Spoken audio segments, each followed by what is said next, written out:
One of the most important highlights जो आपने किया कि आपने हरकतुल जिहाद इस्लाम के लीडर को मारा। हाँ, ये तो बहुत साल बाद हुआ था, मतलब this was much later almost. क्या था वो, कौन लीडर था उसके? डिविजनल कमांडर को आपने शूट किया खुद? You shot him? No, I didn't shoot him, Pramod Kumar Jha shot him. But मतलब क्या है कि मेरा स्मॉल टीम में शौक था ना, तो जहाँ जो काम 30 लोग करते थे मैं 4 लोगों से करने में बिलीव करता था। और जो काम लोग सोचते थे यार यहाँ 100-200 लोग चलने चाहिए, मैं सोचता 10 ही लोगों के साथ कर दूं। तो ये मेरे को था कि भाई स्मॉल टीम, क्योंकि सरप्राइज रहता है, सरप्राइज एलिमेंट रहता है आपके पास, प्लस वो सब एक दूसरे को हम जानते हैं, आँख से इशारा समझते हैं, गलती होने के चांस कम होते हैं, और लोगों को नहीं पता होता कि यहाँ फौज घूम रही है। सो हम पहाड़ों में और जंगलों में और ऐसी जगह पे बहुत जल्दी मेल्ट हो सकते थे। तो we could catch this guys when they, मतलब कुछ सोच नहीं सकता कि कहाँ हमने इन लोगों को पकड़ा। सो दैट वो एलिमेंट रखने के लिए ना, शॉक एक्शन के लिए, सरप्राइज के लिए। So I believed in moving around with small teams. तो मतलब एसएफ वाले ऐसे करते हैं ना, special forces usually do work like this. हाँ, तो ये खालिद बसरा तो बहुत ही मैवरिक था, बहुत रिनाउंड लीडर था वहाँ का। डिविजनल कमांडर में सोचो आप कितना बड़ा टॉप का लीडर था। और ये नहीं मैं कहूँगा कि यार हम इसके बारे में सुनते थे, ये सपने में आता है यार कभी खालिद बसरा मार दें तो क्या मज़ा आएगा, क्या सेलिब्रेट करेंगे। बट जिस दिन ये हुआ, इट जस्ट हैपेंड। मतलब मैं कह रहा हूँ राज, कोई हमारी ऐसी सीरियस प्लानिंग नहीं थी। कैसे हुआ फिर? मतलब ऐसा हुआ कि मेरा क्या था, हमारा ना बड़ा इंट्यूशन से काम होता था, गट फीलिंग से काम होता था। और मैं जैसे यहाँ बैठे ना, मेरे ये 8-10 जवानों को मैं बैठा लेता था नीचे, और हम कि चलो यार अब क्या करना है, 2-3 दिन हो गए सर, ऐसा करते हैं, नहीं ऐसा करते हैं। कोई बोलेगा सर वहाँ चलते हैं, और तो एक जगह थी मुई नागिन, उस जगह का नाम है यार। वहाँ जाना ना, मतलब अच्छे भले इंसान की, चाहे वो पैरा का हो चाहे स्टैंडर्ड इन्फेंट्री का हो, हिम्मत चाहिए वहाँ ऊपर जाने के लिए। लास्ट में you to climb on all fours, it was very steep and मतलब बहुत टफ क्लाइंब थी, टफ। तो कहता सर वहाँ बहुत दिन से नहीं गए। मैंने कहा हाँ यार बहुत दिन से नहीं गए, तो चलते हैं, करते हैं कुछ। तो ऐसे, और मेरा ना टाइम का मैं बहुत अनप्रिडिक्टेबल टाइम था। हम वो टिपिकल टाइम नहीं था कि सुबह जाएंगे दोपहर को वापस आ जाएंगे, दोपहर को जाएंगे शाम को वापस आ जाएंगे, या रात को एम्बुश लगाएंगे सुबह वापस। No, I had to break this predictability syndrome कि भैया फौज ऐसे काम करती है, क्योंकि फौज एक प्रेडिक्टेबल ऑर्गेनाइजेशन है काफ़ी हद तक। तो मैंने कहा नहीं है, तो हमने बड़ा अलग टाइम पे, और ये था ना मेरा कैंप था, कोकरनाग एक जगह है, बहुत खूबसूरत जगह है, वो चश्मा स्टार्ट होता है वहाँ से, तो उसके पीछे पूरा जंगल था। तो I could melt into forest straight from my camp, तो मेरे को ऐसे था। तो ये हमने यही 7-8 लोगों के साथ हम गए, और तकरीबन दिन के 11-12 बजे के आसपास जो है ना, हम ऐसे ही बैठे हुए हैं और गप्पे मार रहे हैं, और जो है ना, तो ऐसे दूर से मुझे ना एक मतलब दूसरी पहाड़ी से कोई 2-3 लोग ना दौड़ते हुए से नज़र आए। तो छोटी छोटी दूरबीन थी, हमने देखा यार ये क्या है। कहता हाँ सर 1-2 लोग दौड़ रहे हैं यहाँ पे। मैंने कहा देख यार मैं गांव का रहने वाला हूँ, तुम भी गांव के, गांव में दौड़ता कोई नहीं है। कोई इंसान गांव में जल्दी में चलते हैं, खेत में जाना ही है, you not see a running. वो एथलीट अलग है, बट नॉर्मल रनिंग करते हुए कोई गांव में कोई बेवकूफ़ है दौड़ रहा है। मैंने कहा यार कुछ गड़बड़ है। तो मैंने अपने रेडियो से चेक किया अपनी यूनिट से 36 RR में। मैंने कहा यार क्या हो रहा है? कहता सर वहाँ एक बहुत बड़ा ऑपरेशन चल रहा है किसी और यूनिट का, पहाड़ी के उस तरफ, वहां से ये लोग जो है शायद भाग के आए हैं, कुछ है। मैंने कहा ठीक है। मैंने कहा यार ऊपर चलते हैं, वहां एम्बुश लगाते हैं, देखते हैं क्या होता है। तब तक कोई आइडिया नहीं था कि इसके अंदर जो है सबसे बड़ा कमांडर भी है उसमें। तो हम गए हैं, बैठे हैं अपना, हमारा तरीका था, हम 2-2 के बड़ी पेयर में हम बैठते थे, ठीक है, और से 200-300 मीटर के अंदर अपने अपने जगह पे पेड़ों के पास थोड़ा देख के दो लोग अलग अलग, उसमें ड्रिल बिल्कुल सेट थी, बताने की जरूरत नहीं पड़ती थी, बड़ी सिस्टम बिल्कुल। तो हम बैठे हुए थे और कोई आधा-पौना घंटा बैठे, जितना टाइम उनको लगा आने में, and I hear 2 single shots, ठक ठक, AK-47 का। तो वहाँ सबसे अच्छी जो आवाज़ सुनने को मिलती है ना वहाँ, वो लगती है AK-47 का फायर। यार इतना चल के गए हो, बत्ती बंद हो रखी है, पसीना पसीना, घुटने दर्द के, उतना वहाँ ऊपर गए हो और फायरिंग हो जाए, इसका मतलब तपस्या सफल होगी। कि यार फायर हुआ है तो कुछ भाई आज तो किल मिलेगी, कुछ होगा, मतलब फल मिलेगा कुछ। तो टक टक टक टक, तो जंग का ऐलान हो गया कि कुछ हो गया है। तो मैं भागा, तो मैंने ऐसे ही हड़ा दबड़ी मच गई हमारी, क्या हुआ क्या हुआ। तो मेरे साथ गुरमेल सिंह था, वो लड़का मैं भूल नहीं सकता, सरदार जी इंजीनियर्स का, वो भी रिटायर हो गया शायद सूबेदार मेजर से या कुछ ऐसे। तो गुरमेल सिंह कहता साहब प्रमोद कुमार झा ने ना फायर खोल दिया है। झा कहते पी के झा उसको। मैं क्या हुआ, कहता अभी वो पीछे भाग गया, उसके नट गया है वो। मैंने कहा बुलाओ यार उसको गधे को, क्या हुआ। देखा तो हमने देखा एक लाश नीचे उल्टी पड़ी हुई थी ऐसे ना पत्थर के पीछे।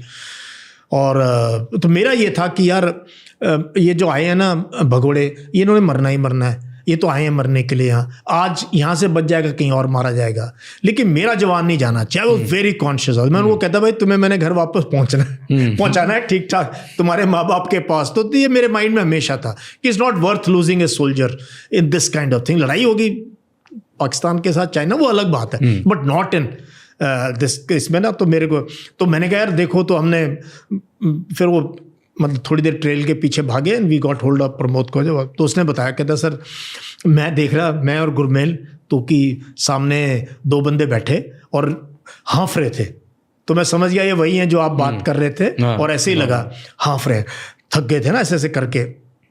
तो मैं देखूँ ये कौन है, उसको तो आइडिया नहीं हो, तो थके वैसे ही पत्थर के ऊपर बैठे हैं। तो मेरे को कहता उसकी जैकेट कुछ पहनी हुई थी, उसमें से ना वो रेडियो सेट नज़र आया, और वो रेडियो सेट था आईकॉम का, जापानीज रेडियो सेट था, सिर्फ लश्कर के पास होता था, सोफिस्टिकेटेड। आज भी ना उससे मैंने देखा नहीं इतना अच्छा कोई हमारा, very very sophisticated radio they had, long lasting battery, multiple channel, मतलब कमाल का रेडियो सेट था आईकॉम का। हाई फाई टेक्नोलॉजी, हाँ हाई टेक्नोलॉजी, बिकॉज ISI दे रही है, लश्कर का बंदा ही हो सकता है, बड़ा बड़ा मिलिटेंट होगा। तो वो कहता मेरे को नज़र आया, तो कहता है मैंने कहा फिर तूने क्या किया। कहता है मैं उसके नज़दीक गया, तो वो हैरान, क्योंकि ये अब हम अलग रूप में थे, वो हैरान, उसने कहा ये बंदा कौन है, दाढ़ी दूढ़ी थी ये वो, हमारे जैसा लग रहा था। कहता भाई तू कौन है। कहता तू कौन है। तो तब तक जो है झा ने अपनी फिरन को ऊपर उठाया, हथियार निकाली अंदर से, और इस डिस्टेंस से जैसे शायद हम लोग बैठे हैं, और उसको जो है ना 2 सिंगल शॉट ठाक ठाक मारे। वो इतनी नज़दीक से AK-47 का, तो लाश का शरीर का सोचो क्या होगा। तो वो ऐसे बॉडी पीछे जाके धाड़ करके पड़ी। तब तक दूसरा बंदा जो है वो, उसकी भी लगी शायद, पता नहीं, हमें वो भाग गया वो। देन वो हमें मिला नहीं कौन था क्या नहीं था, बट वो अब ये पड़ा हुआ है। मैंने कहा यार कमाल है तूने। कहता हाँ साहब मैंने देख लिया। मैंने कहा भाई, तो हमने ना कहा अब इसको उल्टा करते हैं। तो वहाँ कुछ लोग भेड़ बकरी वगैरह चला रहे थे, कुछ लोग हमें सिविलियन। मैंने कहा भाई इसको करो उल्टा, देखते हैं क्या इसको। जैसे हमने किया, वो बंदा कहता है सर कमाल हो गया। मैंने क्यों। कहता है तो खालिद साहब है। मैं खालिद साहब का क्या मतलब। कहता खालिद बसरा है। मैंने कहा सच में। कहता हाँ। मैं कहा तेरे को कैसे पता। कहता ये तो उसने, बट मेरे को विश्वास ना हो। मैंने कहा यार, तो उसने फिर हमने उसके ये वो तो कंफर्म हो गया कि है। मैंने कहा यार ऊपर बता दूं हेडक्वार्टर में, ये ना हो आप बता दो कि भाई हमने तो जो है बहुत बड़ा बंदा मार दिया और बाद में गलत निकले, नॉर्मल निकले। हाँ, तो मैंने वहाँ से CO को रेडियो पे कॉल किया, तो अपने कोर्ट से। तो कहते या व्हाट इज़ द न्यूज़। मैंने कहा सर 1 डाउन। कहता ग्रेट, कंग्रेचुलेशंस यार, मज़ा आ गया। और मैंने कहा you want to hear the name. कहता हाँ बता। मैंने कहा होल्ड योर ब्रेथ। मैं अभी CO से बात कर रहा हूँ, ऐसे बात करते थे। ब्रिगेडियर रायज़ादा, कर्नल विनोद रायज़ादा, बहुत ज़बरदस्त इंसान भाई। तो मैंने कहा होल्ड योर ब्रेथ। कहता क्या है। मैंने कहा खालिद बसरा। वो भी कुर्सी से। कहता डोंट टेल मी। मैंने कहा हाँ सर खालिद बसरा है। कहता बता दूँ आगे। मैंने कहा हाँ बता दो। और बताना किसको। कमांडर को। कमांडर कौन जो बाद में चीफ बने, ब्रिगेडियर जनरल बिक्रम, बहुत सक्सेसफुल चीफ थे इंडियन आर्मी के, वो हमारे सेक्टर कमांडर थे। तो कहता बता दो। मैंने कहा हम बता दो। उनको बताया, उन्होंने आगे। वो शाम तक, जब तक मैं अपने कैंप पहुंचा ना, मेरे पास जो हाईएस्ट लेवल से फ़ोन आने या रेडियो पे मैसेज आने शुरू हो गए, congratulations Khalid. Oh it was a national level की न्यूज़ बना दी हमने वहाँ पे। और ये झा, ऐसे बंदे थे यार मेरे, मतलब दिलेर। मैं कुछ तो था जो मतलब I got company of these, I was brave because they were brave. But इसमें इसका नाम इतना क्यों बड़ा बना? क्योंकि ये डिविजनल कमांडर था ना। क्या करता था? लाइक वाज इट इनकी ऑर्गेनाइजेशन जो थी बहुत ज़्यादा परेशान करती थी? हरकतुल जिहाद इस्लामी अब तो ये एग्जिस्ट नहीं करती, नाम भी चेंज करते रहते लोग।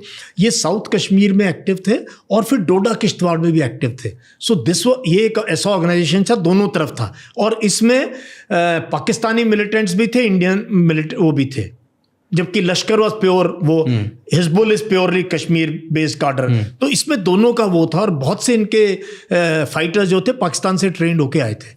एंड खालिद बसरा घोड़े पे रहता था, कभी घोड़े पे, कभी सूमो चलाता था, कभी बाइक पे रहता था, फ्रेंच बियर्ड रखता था कभी। मतलब he was a very very very smart, very quick, well trained, very smart, high on intellect, you know. तो इन्होंने कहर मचा रखा था कि व्हाट वाज इनकी ऑर्गेनाइजेशन किस लिए फेमस थी, क्यों इतना ज़्यादा परेशान करती थी, टेररिज्म किस टाइप का करते थे, what was there intention and actions? देखो इन सब का ना इंटेंशन एक्शन कुछ नहीं, इनका दिमाग खराब है।